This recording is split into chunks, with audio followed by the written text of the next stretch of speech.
Olá, pessoal! Vamos para mais um pedaço, mais uma parte aqui da nossa aula hoje. Essa aula, ela é uma introdução do nosso capítulo 4. E o capítulo 4 faz parte do módulo 2. Então, é a sua apostila do módulo 2 que você vai pegar aí para nós darmos continuidade aos nossos estudos sobre história e também começar a nossa nova apostila. Até que enfim, né, professora? Nossa! Até que enfim, vamos começar o módulo 2, é o capítulo 4. E o que nós vamos estudar aqui no capítulo 4? Qual que é o tema desse primeiro capítulo, né, do módulo 2, que é o capítulo 4? Nós vamos entender a formação dos estados modernos. E o que isso será a formação dos estados modernos? Vamos aprender como que se formou, como que foi o processo histórico da formação de Portugal, da formação de Espanha, Inglaterra, França. Então, esses 4 nomes aqui, França, Inglaterra, Portugal e Espanha, nós vamos ver como é que se formou esse estado, né, essa nação que nós conhecemos hoje. Então, com calma, com tranquilidade, nós vamos entender aos pouquinhos. Eu quero que você preste atenção, porque essa é uma tarefa para casa, tá bom? Então, eu vou colocar tudo certinho aqui na hora, o dia que você vai me entregar essa atividade, né? Uma tarefa para casa. Vamos lá, então? Vamos entender, então, as características dessa formação desses estados que eu acabei de falar. São 4, Espanha, Portugal, Inglaterra e França. E vamos entender as características de cada um, como centralização do poder, ideias filosóficas, relação entre o poder do monarca e a burguesia e a igreja. Vamos entender um pouco de cada coisa que eu acabei de mencionar. Então, eu preciso que você pegue aí na sua página 371 para nós entendermos um pouquinho sobre Estado e nação, conceitos importantes. Ah, professor, o que é conceito? Conceito é uma ideia, uma explicação daquilo que você quer ouvir. Como, por exemplo, Estado. O Estado tem uma explicação do que significa Estado, um conceito, uma ideia. E nação também é um conceito, uma ideia, uma explicação do significado do que, da expressão desse termo, né, dessa palavra que é nação. Então, nós vamos entender o que significa Estado e nação. Fique aí, com atenção você vai conseguir entender. Vamos lá, então? Primeiro, quero que você coloque um pouco aí de gasolina no seu motor, porque a gente precisa entender e retroceder um pouquinho aqui para você dar uma recapitulada daquilo que nós já aprendemos. Olha só, lá lembrando, dá só uma recapitulada. Lembrando lá no final no fim do século XV e início do século XVI, ocorreram várias mudanças. E que mudanças foram essas? Foi o crescimento da burguesia. E que burguesia é essa? É aquele povo que estava fazendo comércio e começou a se enriquecer e eles começaram a ficar ricos. Então, os burgueses, né, aqueles que começaram a ficar ricos com o comércio, com as trocas comerciais. E isso aumentou o comércio, obviamente, e começou a crescer as cidades urbanas. É isso que começou a acontecer nesse momento, fazendo com que pessoas diferentes que iam nessas cidades comprar e vender. E não somente comprar e vender, elas ficavam lá, me dá aí o seu produto aí, me dá aí uma especiaria, me dá um perfume, né, alguma coisa aí, ou dá algum alimento para eu comer, né, eu quero comprar. Além de comprar e vender, eles também começavam a fazer o quê? Conversar sobre assuntos, sobre ideias que estavam surgindo naquele momento. Trocas de conhecimentos e informações. E nesse momento, estava surgindo as ideias humanistas e renascentistas. Lembra que eu já falei para vocês sobre as ideias humanistas e renascentistas? Pois então, aqui as pessoas estavam comunicando entre si sobre essas ideias de que o centro agora é o homem, a busca pela razão, a ciência, a arte, como forma de conhecimento, e não mais a igreja é o centro das coisas. E isso que estava acontecendo nesse momento. E isso tudo, essas ideias renascentistas e humanistas, a maioria das ideias eram contrárias às ideias da Igreja Católica, tá bom? Vamos continuar. Nesse contexto também ocorreu a chamada Reforma Protestante, feita por quem? Martinho Lutero. E também teve a Contra-Reforma. Professor, o que é Contra-Reforma? Uma reação da Igreja Católica que não deixou a Reforma Protestante ir adiante. Então foi uma Contra-Reforma da Igreja Católica.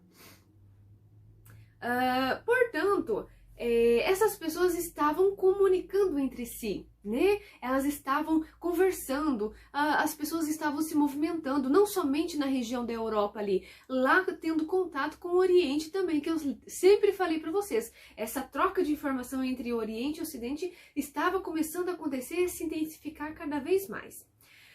Pessoas aí do outro lado da telinha, você aí do outro lado da telinha, presta atenção. Atenção! Nesse período, a sociedade começou a se organizar de uma forma diferente. Então, uma nova forma de organização estava acontecendo. E para compreendermos essa nova forma de organização, nós temos que entender duas palavras. Que duas palavras são essas? Nação e Estado. São duas palavras que nós vamos entender para nós entendermos como que começou a se organizar essas nações. Ah, professora, que países são esses que você está falando?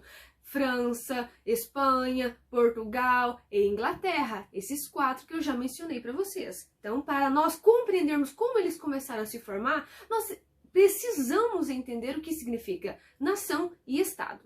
Vamos lá, então? Você vai encontrar aí na sua página 371 a palavra Estado em negrito. Você vai grifar esse parágrafo que está em negrito, a palavra Estado. Então, o que significa Estado, afinal? É a unidade que controla e administra um território. Então, é isso que é um Estado. No início da Idade Moderna, os governantes formaram exércitos para controlar um território.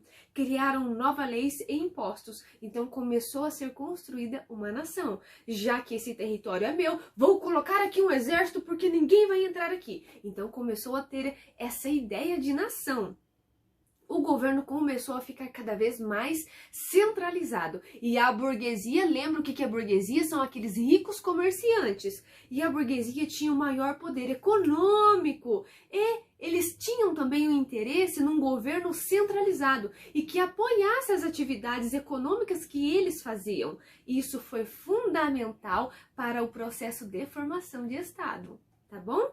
Lembra que eu falei que são duas palavras, Estado e nação? Agora, Estado nós já entendemos o que é. Vamos entender agora o que significa nação?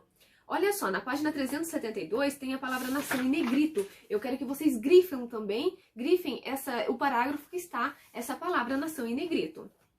O que é nação, afinal, professora? É um grande agrupamento de pessoas com identidade comum, constituída por ligações linguísticas, culturais e ligações históricas também, mesmo que essas pessoas não vivam na mesma região, tá bom? Entenda que cada Estado nacional surgiu por meio de processos diferentes. Então, a história do processo de formação de Estado, de Estado e nação de Portugal é diferente da França, é diferente da Espanha, é diferente da Inglaterra. Então, cada um tem o seu próprio processo de formação com características próprias, características diferentes.